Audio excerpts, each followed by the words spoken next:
maintenance. Ako po si Nanay Julie Sabado po, from Panganiban pa po. Kaya lang ako'y sinamampalad sa, hindi ko po alam kung paano ko po istorya. Dati po akong OFW. Ngayon, nung mapira pa ako, kilala ako ng lahat.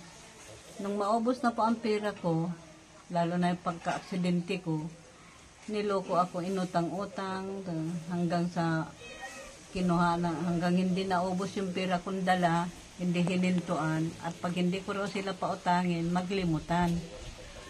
Eh sa ayaw ko naman pong dahil mga kapamilya naman po, ibinigay ko na ibinigay, para wala silang masabi. Hanggang sa naubusan po ako ng pampaopera, kaya ako ngayon pilay. Kaya ang masaklap pa po noon, dahil ganito na nga, wala nang hanap buhay, pilay na, matanda na, wala na, kahit yung mga anak ko, hindi na nagbibigay ng sustento sa akin, dahil kulang pa man daw sa kanilang pamilya ang kanilang hinahanap buhayan. Kaya kung saan-saan na lang po ako natatapon, pupunta maghanap, namamalimos po ako sa dito sa Daet, Panganiban, Labo, lahat pong mapuntahan ko, namamalimos po ako. Kahit po dyan sa Kapitolyo. Hindi na po ako nahihiya kaysa yung magutom po ako. Kaya sinasabi ko man po ang totoo na hindi baling mamalimos na lang ako, wag lang magnakaw. Dahil ang Panginoon nandyan lang. Basta tumawag lang tayo sa Kanya. Ito na nga po, at nakarating po ako kay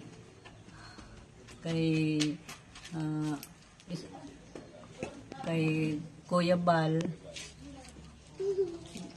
Tapos doon, humingi ako ng tulong din po sa kanya. Sa awa ng Panginoon, pinagbigyan po niya kami. Ito, may ginawad na po nga bahay sa amin. Magsisimula naman po sa uno, ay sana po hindi tayo papabayan ng Panginoon. Talaga ang Panginoon po marunong, hindi niya pinapabayan ng mga marunong tumawag sa Kanya. Kaya maraming salamat po, Lord. Thank you po. Thank you very much.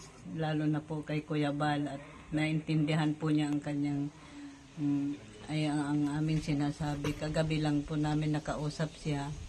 Kaya yun, pinahatid niya kami ngayon dito sa titirhan namin.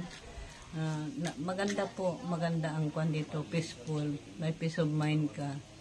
Kaya ito po, sana po masimula naman po ako sa uno. Sana ay maganda ang aming magiging kinabukasan po rito. Basta pag-ibayuhin lang ang sipag, tiyaga. Salamat po sa Panginoon, Lord. Pinakinggan niya ang aming mga dalangin. Salamat po, lalo-lalo na kay Kuya Bal. Salamat din po. Dahil kung hindi po sa kanya, kung saan-saan po kami patapon-tapon na nakikitulog, kung saan tabi.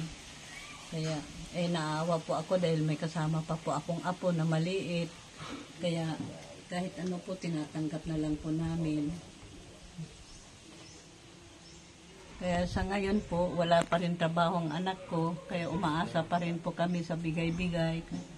Kaya, kung saan ako napapapunta, talaga kinakapalan ko na po pagmumukha ko, nahingi po ako talaga, namamalimos po talaga ako, hindi na po ako nahihiya. Ang sabi naman po ng mga iba kong anak, ipinapahiya ko daw po sila. Ay sabi, paano ka ako? Antayin ko na lang kamatayan ko sa gutom. Hindi na lang pala ako kikilos din. Hindi naman na po ako makapagtrabaho dahil ako po ay isa na pong paralisado. Kaya, pinagtitiisan ko na lang po. Kaya maraming salamat po sa Panginoon. Kami ngayon ay kanyang ginawadan na naman ng panigbagong panimulang buhay po. At pag-ibayuhin po namin na sana po mapaganda ang aming kalagayan dito. At ginawa niyang guide si Kuya Bal para sa aming mga pangangailangan at dalangin sa Panginoon. Siya po ang ginamit ng Panginoon po para kami magkaroon din po ng ganitong matitirhan po dahil nakakahiya na po yan ilang bahay na po ang napuntahan namin. Sa una lang po, maganda ang mga pakita nila, pero pag tumatagal na, hindi na po maganda. Kaya sabi ko, alis na naman kami, lipat naman kami kung saan. Kaya ngayon po siguro po hindi na po at nagbigay na po sila ng matitirhan namin lugar dito. At pag-ibayuhin naman po namin ang sikap, pagsisikap para mabuhay po. Hindi naman po ako matatakot at may mga katabi naman po dito. Yun po ang buhay ko po, kaya kami ay humihingi ng tulong kung kani-kanino, pati kay Gob, ganun. At sana po mabigyan ako ng makina ni Gob, pwede na po ako magtanggap ng mga tahiin, mga school uniforms, mga office uniforms po. Kaya patahi, pati mga seat cover, bed cover, cortina, mga gown, pangkasal, ganun. Yan po ang trabaho ko po sa Saudi, kaya pwede po ako magtanggap. Saka mga repair, paputol ng pantalon, pasikip, paluwag, gano'n. Ginagawa ko po lahat po yan.